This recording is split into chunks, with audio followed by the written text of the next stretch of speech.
Hello viewers, मैं हूं आपकी host Arya Satyan from universities page visa consultant. I hope you all are doing well. बहुत से स्टूडेंट्स हैं जो हाई क्वालिटी ऑफ एजुकेशन हासिल करने के लिए एक रीजनेबल और हाई क्वालिटी ऑफ एजुकेशन वाली कंट्री में जाना चाहते हैं। आज हम बात करेंगे पोर्टुगल के ऊपर, जिसमें मैं आपको बताऊंगी यहाँ की कॉस्ट ऑफ लिविंग और यहाँ की फीस, फेमस यूनिवर्सिटीज। इसके अलावा हम वीजा प्रोसेस की बात करेंगे और एप्लीकेशन प्रोसेस को भी डिस्कस करेंगे। तो आपसे रिक्वेस्ट है कि वीडियो को एंड तक देखें ताकि आपसे कोई भी इन्फॉर्मेशन मिस ना आ जाए। और अगर आप हमारे चैनल पे न्यू हैं तो हमारे चैनल को सब्सक्राइब कर दें।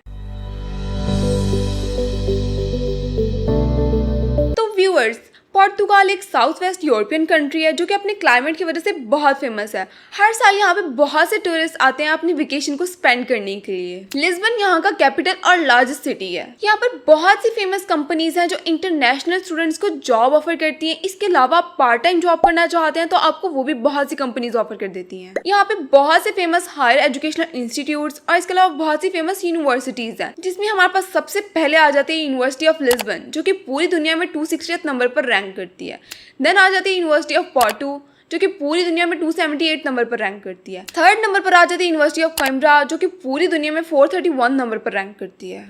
इसके अलावा यहाँ पे आपके पास बहुत सी स्कॉलरशिप अपॉर्चुनिटीज आ जाती हैं। अगर आप एक इंटरनेशनल स्टूडेंट्स हैं और आपका एकेडमिक रिकॉर्ड भी बहुत अच्छा है तो आप स्कॉलरशिप के थ्रू भी अप्लाई कर सकते हैं। यहाँ पे आपके पास कुछ फुली फंडेड स्कॉलरशिप्स भी आ जाती हैं, कुछ मेरिट बेस्ड स्कॉलरशिप्स आ जाती हैं। उसमें आ जाती है इरास्मस मुंदस स्कॉलरशिप, जिसके बहुत से बेनिफिट्स हैं। अगर आप इस स्कॉलरशिप के थ्रू भी अप्लाई करना चाहते हैं तो आप इजीली कर सकते हैं। जैसे कि मैंने आपको बताया है, ये स्कॉलरशिप्स मेरिट बेस्ड हैं, तो आपका एकेडमिक रिकॉर्ड अच्छा होना चाहिए अगर आप स्कॉलरशिप में अप्लाई कर रहे हैं तो। यहाँ पर जो लैंग्वेज बोली जाती है वो पोर्तुगीज है, जो कि काफी कंट्रीज में बोली जाती है। इसीलिए आपके पास यहाँ पे कुछ minimum English taught programs available होते हैं जिनमें आप अप्लाई करना चाहते हैं तो आप कर सकते हैं। वो आपकी यूनिवर्सिटी पर भी डिपेंड कर रहा होता है कि आपने कौन सी यूनिवर्सिटी को चूज किया है। अगर हम यहाँ पे फीस की बात करें तो पब्लिक यूनिवर्सिटी में जो आपकी फीस है वो 550 to 1500 यूरोस तक रेंज करती है per year for bachelors, and masters के लिए जो आपकी फीस रेंज करती है वो 500 to 2500 यूरोस तक रेंज करती है इन पब्लिक यूनिवर्सिटी। कुछ प्राइवेट यूनिवर्सिटीज हैं जिनकी फीस 4000 यूरोस पर ईयर तक भी रेंज करती है। यहाँ की जो फेमस और लार्जेस्ट यूनिवर्सिटी है वो यूनिवर्सिटी ऑफ लिस्बन है, जिसमें हर साल 50,000 स्टूडेंट्स एडमिशन लेते हैं, जिसमें से बहुत से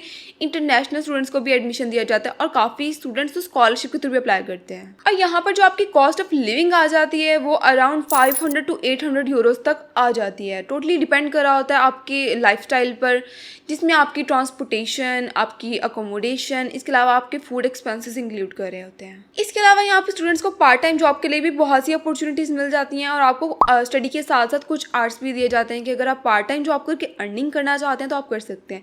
यहाँ की जो एवरेज सैलरीज बनती हैं वो 1100 to 35 यूरोस पर मंथ तक बन जाती हैं। लेकिन अगर आप पार्ट टाइम जॉब कर रहे हैं या वेजेस ले रहे हैं तो आपकी जो मंथली सैलरी बन जाती है वो अराउंड 800 to 850 यूरोस तक बन जाती है। इसके बाद हम बात कर लेते हैं एप्लीकेशन प्रोसेस के ऊपर कि आप अगर अप्लाई करना चाहते हैं तो आप किस तरह अप्लाई कर सकते हैं।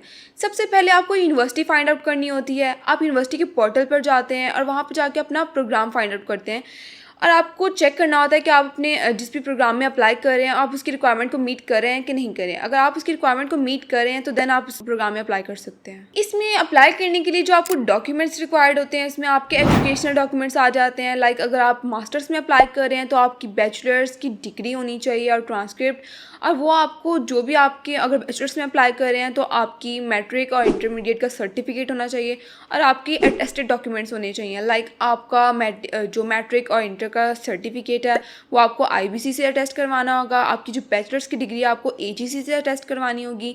इसके बाद आपको दोनों जाके मोफा से अटेस्ट करवाने होंगे। और आपके जो अटेस्टेड डॉक्यूमेंट्स है वो 90 डेज से ज़्यादा ओल्डर नहीं होने चाहिए। और इन सब डॉक्यूमेंट्स के बाद आपने लीगलाइजेशन के लिए एम्बेसी से अपॉइंटमेंट लेनी होती है और एम्बेसी में अपने सारे डॉक्यूमेंट्स सेंड करने होते हैं। देन अपने सारे डॉक्यूमेंट्स अटैच करके एप्लीकेशन को फिल करना होता है। उसके बाद आपको एक ID दी जाती है कि आप यूनिवर्सिटी के पोर्टल पर जाके उस ID को लॉग इन करके चेक कर सकते हैं अगर आपकी सिलेक्शन हो जाती है तो। देन अगर IELTS की रिक्वायरमेंट की बात करें तो जैसे मैंने आपको बताया कि यहाँ पे पोर्तुगीज बोली जाती है तो यहाँ पे इंग्लिश की रिक्वायरमेंट इतनी ज़्यादा नहीं है।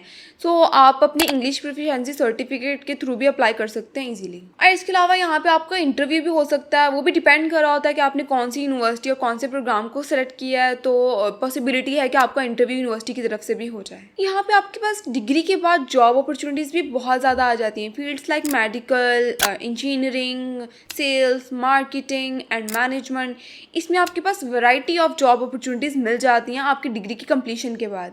और आपको कुछ टाइम भी दिया जाता है कि अगर आप जॉब फाइंड आउट करना चाहते हैं तो आप कर सकते हैं। And also you can do a part time job here if you are student. अब हम यहाँ पे डिस्कस कर लेते हैं सबसे ज़रूरी चीज़ को, जो कि है आपका वीज़ा प्रोसेस। आप कैसे वीज़ा को प्रोसेस कर सकते हैं अगर आपको यूनिवर्सिटी में एडमिशन मिल जाता है तो सबसे पहले आपको एम्बेसी में अपनी अपॉइंटमेंट बुक करवानी होती है। और जब आप एम्बेसी में जाते हैं तो आपको अपना अपॉइंटमेंट लेटर का प्रिंट लेके जाना होता है साथ। और वीज़ा प्रोसेस के लिए जो आपने अपने डॉक्यूमेंट्स लेके जाने होते हैं उसमें आपके एजुकेशनल डॉक्यूमेंट्स आ जाते हैं, आपका फैमिली रजिस्ट्रेशन कार्ड आ जाता है इसमें, देन आपका पासपोर्ट और आपकी पिक्चर्स आ जाती हैं, और पुलिस सर्टिफिकेट आ जाता है। उसके अलावा आपकी हेल्थ इंश्योरेंस आ जाती है और ट्रैवल इंश्योरेंस आ जाती है। उसके अलावा आपको अपनी फ्लाइट की रिजर्वेशन शो करवानी होती है, और जो आपने अकोमोडेशन बुक करवाई होती है आपने अपनी अकोमोडेशन का प्रूफ भी शो करवाना होता है। इसके अलावा आपको वीज़ा फॉर्म फिल करके देना होता है और आपको एम्बेसी को एक कवर लेटर भी देना होता है। इसमें जो आपको बैंक स्टेटमेंट रिक्वायर्ड है वो मिनिमम 7,000 to 8,000 है, लेकिन मैक्सिमम आप 10,000 यूरोज़ की स्टेटमेंट बनाएं ताकि आपकी जो प्रोफाइल है वो और ज़्यादा इन्हांस हो और आपके एडमिशन के चांसेस भी बढ़ सकें। सो गाइज, हमने अपनी वीडियो में बहुत कुछ डिस्कस कर लिया। आई होप आपको इस वीडियो से काफ़ी इन्फॉर्मेशन हासिल हुई होगी। तो मिलते हैं इस तरह की नेक्स्ट वीडियो में, तब तक अपना ख्याल रखिएगा। अल्लाह हाफिज़।